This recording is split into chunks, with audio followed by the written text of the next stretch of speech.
install the last two brake return springs. The heavy spring goes on first. I have a nice pair of brake spring pliers that work very well for putting this heavy spring on. Hook it in there, slide the spring down, and make sure that it's locked all the way into the slot. The lighter spring goes on top. It installs the same way. Hook my pliers in there, slide it down, make sure that all my springs are hooked solidly to the pins.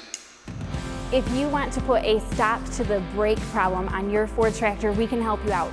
We have published this video. My dad and his friend Scott have worked together to show you the brake process on N-Series Ford tractors, meaning at 8N, 9N, or 2N, the NAA and Jubilee, as well as the 600, 700, 800, 900, 2000, and 4000 tractors with the 4-cylinder gas or diesel engine.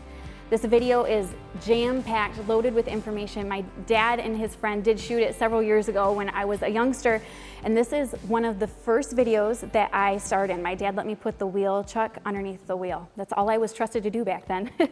But this is a good resource for you. Recently, my dad and I have gone through brake parts from different manufacturers, and we've tested quality for installation and longevity. We've selected one manufacturer that we think is best, and that's the top quality brake parts that we offer to you.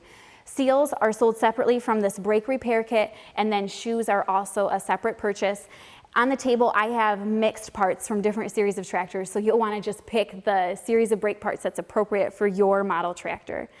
I hope that the work that my dad and I have done together to produce this video and source the best parts for you will be really helpful to you, and that it will help you have confidence to do a brake repair on your own tractor.